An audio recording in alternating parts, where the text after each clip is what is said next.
Hola estudiantes, bienvenidos a la granja esta semana. Estamos en la granja.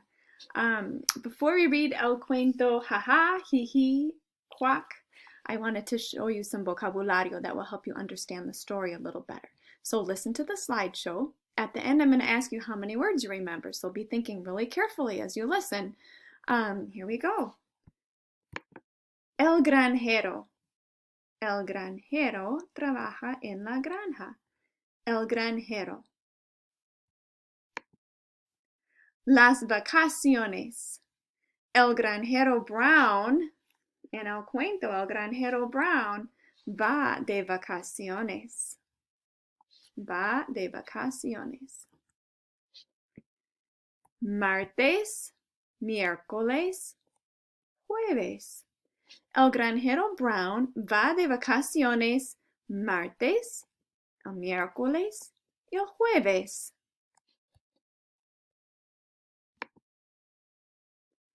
El hermano, la hermana. ¿Tienes un hermano? ¿Tienes una hermana?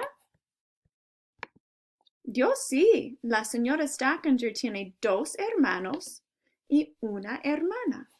Es mi hermano Steve, es mi hermano Mike y es mi hermana Angie. Y soy yo.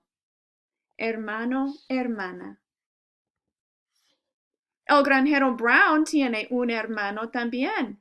El granjero Brown tiene un hermano Bob. Bob no es granjero. El granjero Brown y el hermano Bob. El granjero Brown está de vacaciones. Su hermano Bob cuida, takes care of, cuida los animales en la granja. Bob cuida los cerdos.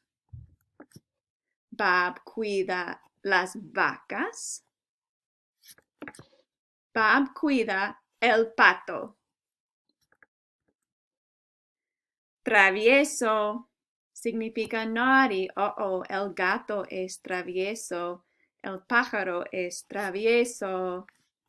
Los animales son traviesos con Bob, especialmente el pato.